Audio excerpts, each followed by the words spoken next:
കാര്യം കുഞ്ഞിനെയൊക്കെ വളരെ അവർ കാത്തിരുന്നിട്ടാണ് ഒരു കുഞ്ഞിനെയൊക്കെ കിട്ടിയിരിക്കുന്നത്. നമ്മൾ വളരെ വേദനിപ്പിക്കുന്ന ഒരു സംഭവമായി പോയി. അവരും ലക്ഷങ്ങൾ ചെലവാക്കിയിട്ടാണ് കുഞ്ഞിനെ കിട്ടിയവർക്ക്.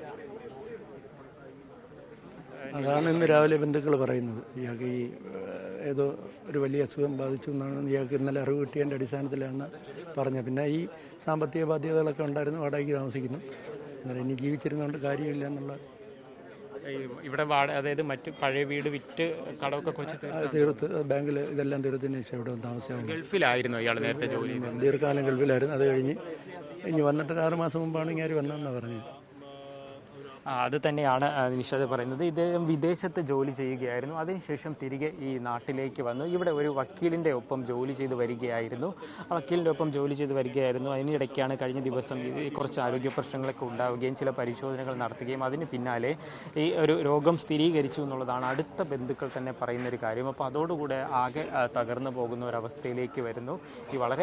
അവർ ഈ വാടക വീട്ടിലാണ് ഇവിടെ താമസിക്കുന്നത്. വളരെ സ്നേഹത്തോടെ ബന്ധുക്കളും അടുത്ത അയൽക്കാരോടൊക്കെ സംസാരിക്കുമ്പോൾ അവർക്കാർക്ക് ഇവരെക്കുറിച്ച് മറ്റ് പരാതിയോ മറ്റ് പ്രശ്നങ്ങളോ എന്നുള്ളതായിട്ട് യാതൊരു അറിവുമില്ല. വളരെ സ്നേഹത്തോടുകൂടി അവർ കഴിയുന്നു.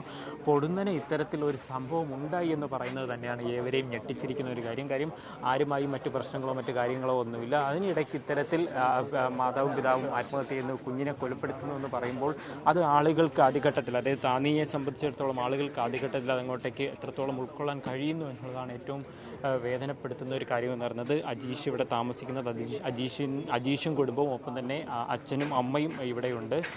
അതായത് ഈ മാതാപിതാക്കൾ രാവിലെ ഈ അജീഷിനെയും കുടുംബത്തെയും പുറത്തേക്ക് കാണാത്തത് കൊണ്ട്, സാധാരണയായിട്ട് അവർ പറയുന്നത് ഒരുപക്ഷെ കുഞ്ഞൊക്കെ ഉള്ളത് കൊണ്ട് അല്പം വൈകി മാത്രമായിരിക്കും ഉണർന്ന് വരിക. പക്ഷെ അങ്ങനെയും കാണാതെ വന്നതോടുകൂടെയാണ് അവർ ഈ കതകിൽ കൊട്ടി നോക്കുന്നു, എന്നിട്ടും പുറത്തേക്ക് വരുന്നില്ല. തുടർന്ന് തള്ളി തുറന്ന് നോക്കുന്ന സമയത്താണ് ഈ ഹൃദയഭേദകമായ ഒരു ദൃശ്യം അവർക്ക് കാണേണ്ടി വരുന്നത്. 2 പേർ ആത്മഹത്യ ചെയ്തിരിക്കുന്നു. ഒപ്പം തന്നെ ആ കുഞ്ഞ് അവിടെ കിടക്കുക എന്ന് പറയുന്ന കാഴ്ച അവരെ സംബന്ധിച്ചിടത്തോളം ഒട്ടും അവർക്ക് താങ്ങാൻ കഴിയാത്തവരാണ്. നിങ്ങൾ ഈ സമീപത്തൊക്കെ ഉള്ള ആളുകളാണോ?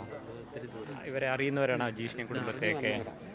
ഈ പല ആളുകൾ, കാര്യം നിരവധി, ഈ വീടിൻ്റെ മുന്നിൽ ഇപ്പോൾ നിരവധി ആളുകൾ എത്തിയിട്ടുണ്ട്. കാര്യം ഈ അജീഷിനെ അറിയുന്ന ആളുകളും ഒപ്പം തന്നെ അജീഷിൻ്റെ ഭാര്യ സഹോദരൻ ഇതിന് സമീപത്തായി ഓട്ടോറിക്ഷ ഓടിക്കുന്ന ഒരു വ്യക്തിയാണ്. അദ്ദേഹത്തെ അറിയുന്നതൊക്കെ ആയിട്ടുള്ള നിരവധി ആളുകളാണ് ഇവിടേക്ക് ഇപ്പോൾ വളരെ വേഗത്തിൽ എത്തിയിരിക്കുന്നത്. നിങ്ങൾ ഈ അജീഷിനെ കുടുംബത്തേക്ക് അറിയുന്നവരാണോ? അറിയുന്നവരന്നെ.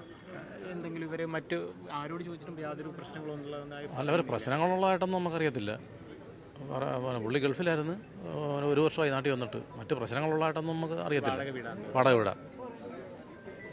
കഴിഞ്ഞ ദിവസങ്ങളൊക്കെ കണ്ടിട്ടുണ്ടായിരുന്നു അജീഷ്? കണ്ടിട്ടുണ്ടായിരുന്നു. ഇപ്പോഴൊന്നും പ്രശ്നമില്ല. ഈ കാര്യം കുഞ്ഞിനെയൊക്കെ വളരെ അവർ കാത്തിരുന്നിട്ടാണ് ഒരു കുഞ്ഞിനെയൊക്കെ കിട്ടിയിരിക്കുന്നത്. നമ്മൾ വളരെ വേദനിപ്പിക്കുന്ന ഒരു സംഭവമായി പോയി. അവരും ലക്ഷങ്ങൾ ചെലവാക്കിയിട്ടാണ് കുഞ്ഞിനെ കിട്ടിയവർക്ക്. നിഷാദ്, അത് തന്നെയാണ് ഏറ്റവും വേദനിപ്പിക്കുന്ന ഒരു കാര്യം. അടുത്ത ചില ബന്ധുക്കളൊക്കെ നമ്മളോട് വ്യക്തിപരമായി പറഞ്ഞതും അക്കാര്യം തന്നെയായിരുന്നു. വളരെ ഏറെ അവർ കാത്തിരുന്ന് ഒരു കുഞ്ഞിനെ ലഭിച്ചു. എന്നാൽ അതിന് പിന്നാലെ ഇത്തരത്തിലുള്ള കാര്യം, ഒരു 2.5 വയസ്സിനോടടുത്ത് മാത്രമാണ് ആ പിഞ്ച് കുഞ്ഞിന് പ്രായമുള്ളത്. അതിന് പിന്നാലെ ഇത്തരത്തിലൊരു സംഭവം നടക്കുന്നു എന്ന് പറയുമ്പോൾ തന്നെയാണ് ഏറെ ആളുകളെല്ലാം ഏറെ വേദനിപ്പിക്കുകയും ചെയ്യുന്നത്. കാരണം എന്തിനു വേണ്ടി ഇത് ചെയ്തു? അതിന് നിലവിൽ പ്രാഥമികമായിട്ട് പോലീസിന് കണ്ടെത്താൻ കഴിഞ്ഞിട്ടുള്ള കാര്യമെന്ന് പറയുന്നത് സാമ്പത്തികമായിട്ടുള്ള കുറച്ച് ബുദ്ധിമുട്ടുകൾ ഉണ്ടായിരുന്നതായി പറയുന്നുണ്ട്. കാരണം ഇവിടെ ട്രീറ്റ്മെൻറ്റും മറ്റു കാര്യങ്ങളുമായി ബന്ധപ്പെട്ടുകൊണ്ട് കുറച്ച് ചിലവുകൾ വന്നിട്ടുണ്ട്. അത് ഒരു ബാധ്യതയായുണ്ട്. പക്ഷേ ഇപ്പോൾ ഒരു അഭിഭാഷകൻ്റെ ഒപ്പം തന്നെ ഈ അജീഷ് ജോലിക്കൊക്കെ പോവുകയും ചെയ്യുന്നുണ്ട്. ഒരുപക്ഷെ അത് തീർക്കാൻ പറ്റുമായിരുന്നു. പക്ഷേ അതിന് പിന്നാലെയാണ് അപ്രതീക്ഷിതമായി ഒരു രോഗം ഈ കുടുംബത്തിനെ സ്ഥിരീകരിക്കുന്നത്. അതായത് അവർക്ക് ഒരു രോഗം സ്ഥിരീകരിക്കുന്ന ഒരവസ്ഥ കൂടി എത്തിയതോടുകൂടെ എന്ത് ചെയ്യണമെന്നറിയാത്തൊരവസ്ഥയിലേക്ക് ഇവർ കുടുംബം പോയി എന്നുള്ളതാണ് ബന്ധുക്കളിൽ നിന്നും നമുക്ക് മനസ്സിലാക്കാൻ കഴിയുന്ന കാര്യം. അത് പക്ഷേ ഇത്തരത്തിലൊരു കുഞ്ഞിനെ കൊലപ്പെടുത്തിയ ശേഷം ഒരു ആത്മഹത്യയിലേക്ക് കടക്കുമെന്നുള്ള കാര്യമല്ല ഇനി വിശദമായി പരിശോധിക്കേണ്ടിയിരിക്കുന്നുണ്ട്. കമ്മീഷണർ അല്പസമയം മുന്നേ പറഞ്ഞ കാര്യം തന്നെയാണ്, സാമ്പത്തിക ബാധ്യതയുണ്ട് എന്നുള്ളതാണ് പ്രാഥമികമായിട്ട് കണ്ടെത്തിയിരിക്കുന്നത്. മറ്റു കാര്യങ്ങളെല്ലാം തന്നെ ഇനി വിശദമായി പരിശോധന നടത്തും. നിലവിൽ പോലീസിൻ്റെ നടപടിക്രമങ്ങളാണ് വീട്ടിൽ പുരോഗമിച്ചുകൊണ്ടിരിക്കുന്നത്. അതിനുശേഷം ഈ മൃതദേഹം പുറത്തേക്ക് എടുക്കുകയും ആശുപത്രിയിലേക്ക് മാറ്റുകയും ചെയ്യും. അവിടെ മറ്റ് നടപടികൾക്ക് ശേഷം കാര്യം പോസ്റ്റ്മോർട്ടം ഉൾപ്പെടെയുള്ള നടപടികൾ പൂർത്തിയാക്കിയാൽ മാത്രമായിരിക്കും എന്തായിരിക്കും കൃത്യമായ കാരണം എന്നുള്ളതിൽ ഒരു വ്യക്തത വരികയുള്ളൂ. നിഷാദ്.